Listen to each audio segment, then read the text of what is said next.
પાસે આવતું નથી.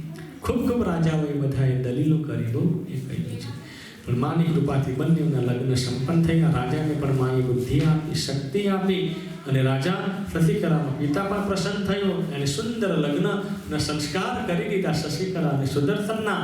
અને પછી તો એક માનો ભગવતીનો મહામંત્ર મળી ગયો છે. માએ એમને આશીર્વાદ આપ્યા શશિકલા અને સુદર્શનને, અને બંને જણાએ આનંદમય નિભોય કરતા ત્યાંથી વનમાંથી નીકળી ગુરુના આશીર્વાદ લઈ અયોધ્યા નગરીમાં આવે છે.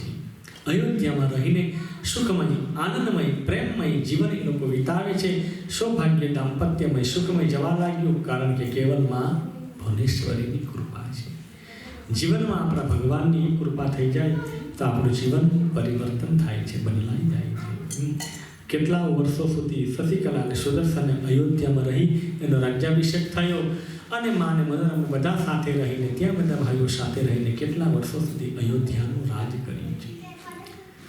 તો આવી માં અષ્ટોત્તરી ભુવનેશ્વરી શક્તિની આ સુંદર કથા છે.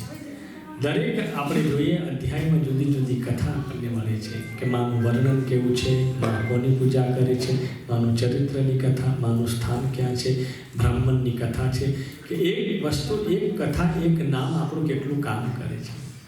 ઉત્તત્ય અને સત્યવ્રતનું બિરુદ મળે છે, અને સત્યવતે પણ માને પામી ગયો છે. સુદર્શન એ રાજા પણ માને પામી ગયો છે.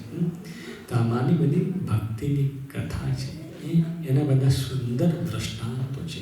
દ્રષ્ટાંત આપણને સમજાવવા મૂકેલા છે. દરેક કથામાં દ્રષ્ટાંત હોય છે.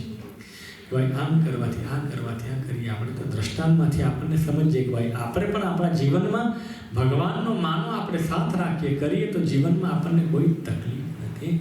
એટલે હર ક્ષણે, હર પળે, જ્યારે જ્યારે આપણે સમય માનો ભગવાનનો સાથ આપણે લઈ જીવનમાં રાખવાનો છે.